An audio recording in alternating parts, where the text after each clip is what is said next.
Leute, ich wurde nach Stuttgart eingeladen, um ein bestimmtes Auto zu testen.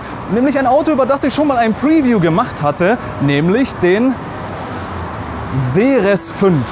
Der Seres 5 ist also etwas unscheinbares Auto auf den ersten Blick, obwohl die LED-Optik echt ins Auge sticht. Also das sieht schon echt cool aus. Aber das Auto hat auch eine echt fette Menge an Leistung und die schauen wir uns heute mal genauer an. Also alles, was ihr darüber wissen könnt, aktuell, seht ihr jetzt hier auf Project Drive.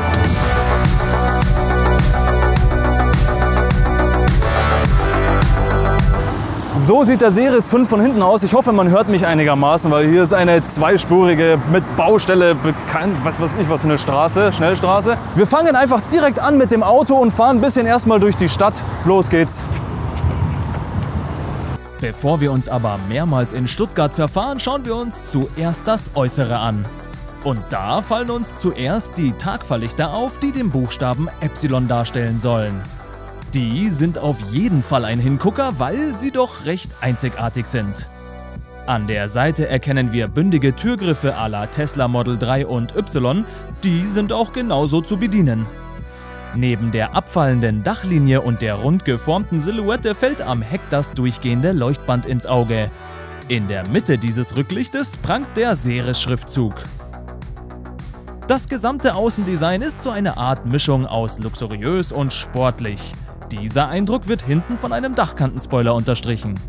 Im Innenraum habe ich mich auf Anhieb wohlgefühlt.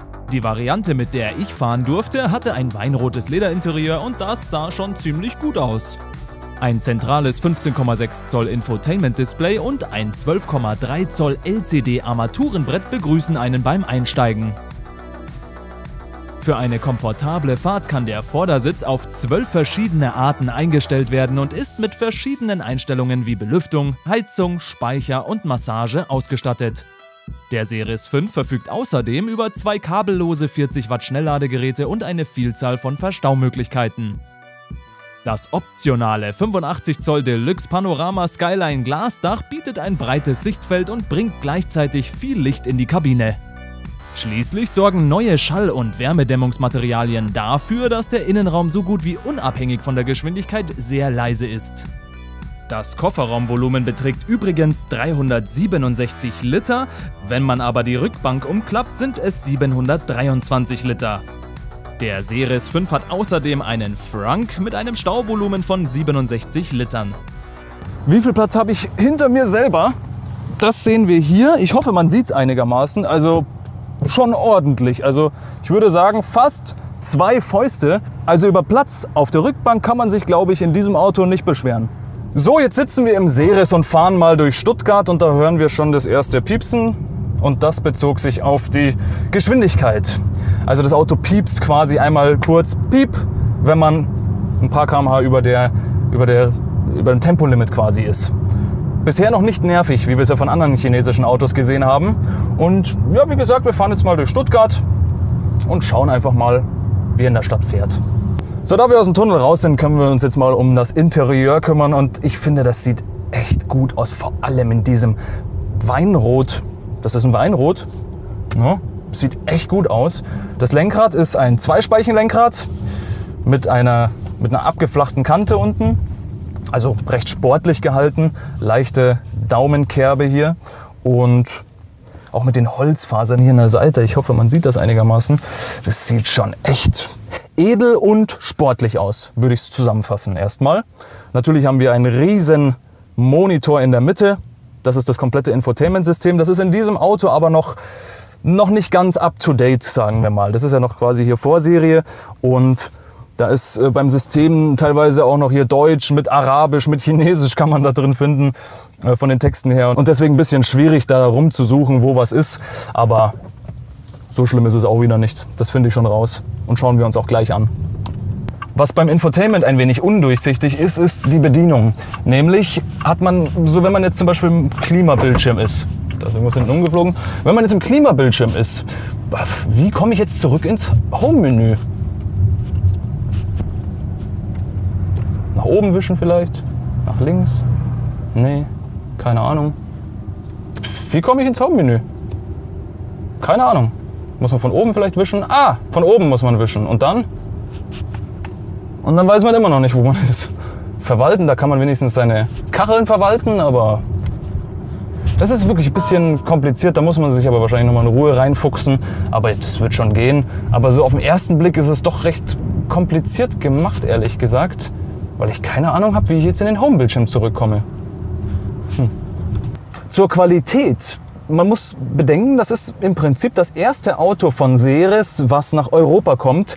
Und es gibt ja zum Beispiel noch den, ich glaube Seres 9 war es, den gibt es ja schon seit 2019 oder so, aber halt nur nicht in Europa.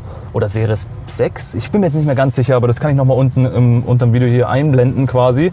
Aber qualitativ möchte ich sagen, finde ich, also ich finde nichts, wie gesagt, ich habe ihn auch nur kurzzeitig zum Testen jetzt gehabt, aber ich finde wirklich nichts, was irgendwie knarzt oder irgendwie qualitativ minderwertig wäre oder sowas.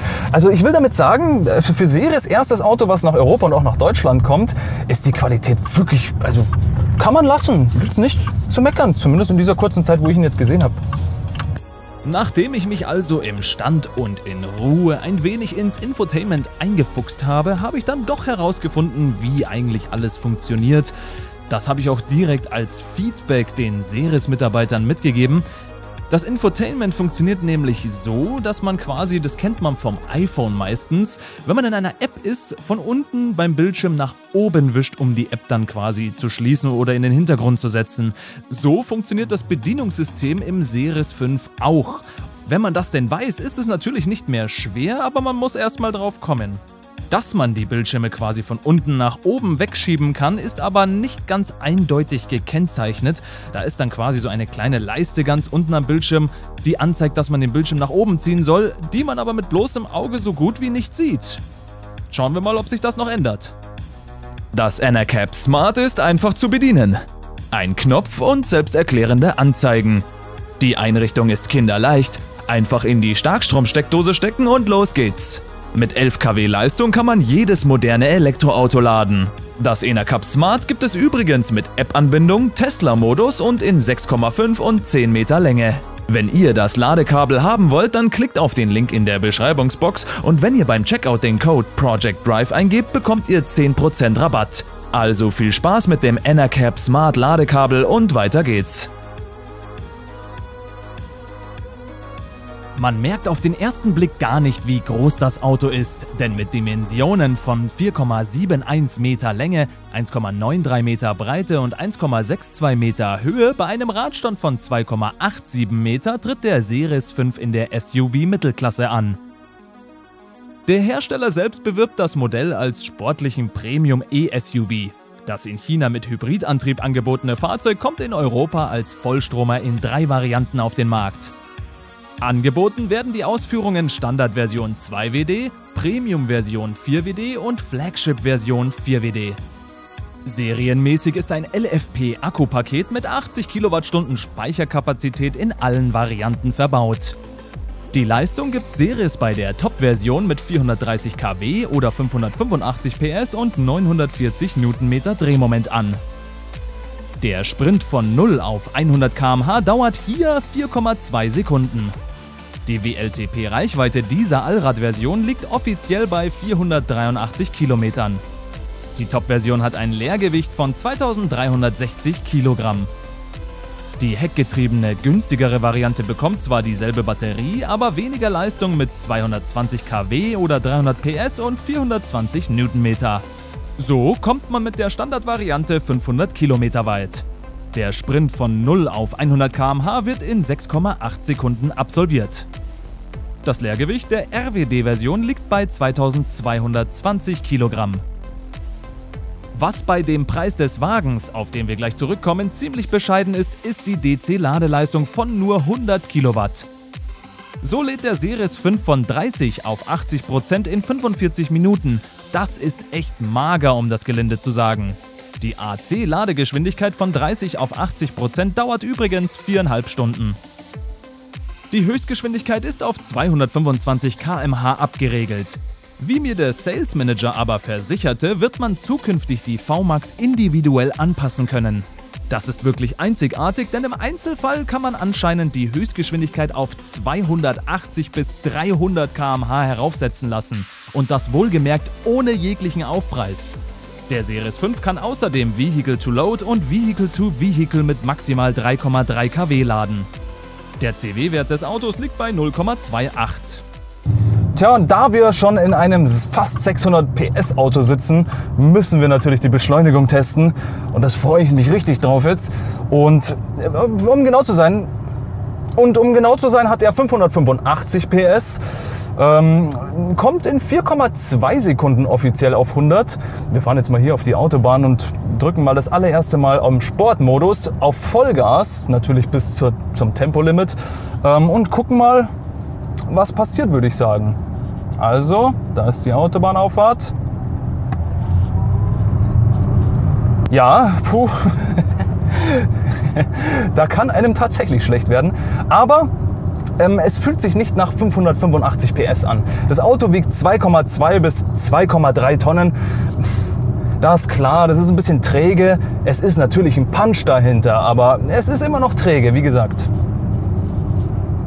Ich muss mich korrigieren, träge würde ich sogar fast gar nicht sagen im Endeffekt. Ich habe jetzt mal ein paar Mal Gas gegeben, also Vollgas durchgedrückt. Und ich würde es eher so formulieren, dass man, wenn man 585 oder 600 PS hört und in dieses Auto einsteigt, irgendwie so das Gefühl hat, da müsste mehr gehen. Aber wenn man das echt mal das ein paar Mal gemacht hat und man von dem nervigen Piepston endlich mal in Ruhe gelassen wird, muss man sagen, fährt der schon zügig voran. Also das muss man schon sagen. Also beschleunigungstechnisch 585 PS habe ich jetzt im Nachfolgenden nicht viel auszusetzen.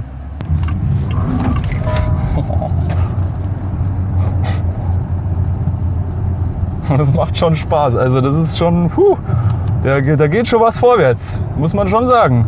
Das Problem ist nur, wir haben auch nur ganz wenig Zeit heute leider, das Auto zu testen, weil Seres ja quasi eine Europatour macht, ne? Und die sind immer nur 1 oder 2 Tage in einer Stadt zugegen quasi und fahren direkt in die nächste Stadt. Das heißt, man muss sich halt beeilen und bei mir ist sowieso schon eine Ausnahme gewesen, dass ich das Auto überhaupt über eine Stunde haben darf. Andere Printmedien hatten das, glaube ich, sogar nur eine halbe Stunde oder sowas, aber bei mir haben sie es halt über eine Stunde jetzt gegeben, das ist schon echt nett.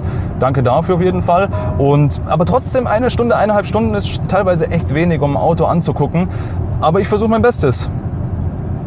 Also ich habe jetzt auch keine Probleme jetzt auch in der Bedienung feststellen können oder in der Anzeige, bis auf dass hier teilweise 3 verschiedene Sprachen drin stehen. Aber ist alles ansonsten, selbst mit anderen Sprachen, relativ selbsterklärend sogar. Hätte ich nicht gedacht. Ich fange nur langsam an, ein bisschen zu schwitzen, weil es echt heiß hier drin wird. Aber man kann die Klimaanlage nicht anmachen, sonst hört ihr mich ja nicht mehr. Bisschen madig, aber naja. Übrigens, wenn wir gerade schon bei Autobahn und Schnellfahren sind quasi. Das Auto hat eine VMAX von 225 km/h. Man kann sie aber tatsächlich bis auf 300 km/h, so hat es mir der Sales Manager zumindest gesagt, von Seres, theoretisch hochstellen. Beziehungsweise 280 bis 300 km/h. Das ist aber im Prinzip an die Erfahrungen des Fahrers gekoppelt. Das bedeutet, wenn das Auto gekauft wird und die Leute fahren mit dem Auto und sagen, hey, ja, keine Ahnung, 225 km/h ist mir zu wenig, dann kann man im Prinzip zu Seres gehen und dann im Einzelfall sogar entscheiden, so habe ich es zumindest verstanden, ob man die VMAX hochstellen will oder hochstellen kann oder auch nicht. Das ist schon cool. Also anscheinend 280 bis 300 km/h schafft das Fahrzeug. Ob das jetzt rentabel ist wegen der Batterie, das ist eine andere Geschichte, weil die kann ja nur mit 100 kW laden. Das ist eine 80 Kilowattstunden Batterie. Wenn man damit theoretisch 300 fahren kann oder auch will, puh. Eine letzte Info habe ich noch für euch. Ich muss ein bisschen lauter reden, weil direkt hier die Schnellstraße ist. Und zwar der Preis. Der Seres 5 ist so angesiedelt im oberen Mittelklasse-SUV-Segment und das bedeutet, er kostet circa zwischen 65.000 und 75.000 Euro, je nachdem natürlich, welche Leistung man haben will. Ich finde, dass er echt gut gelungen ist im Allgemeinen und Schreibt mir gerne auch in die Kommentare, was ihr dazu denkt, wie er euch optisch gefällt, ob euch die Leistungsdaten gefallen. Und damit sind wir am Ende des Videos. Danke, dass ihr zugeschaut habt. Lasst ein Abo und ein Like da, wenn es euch gefallen hat. Und wir sehen uns dann beim nächsten Mal. Ciao.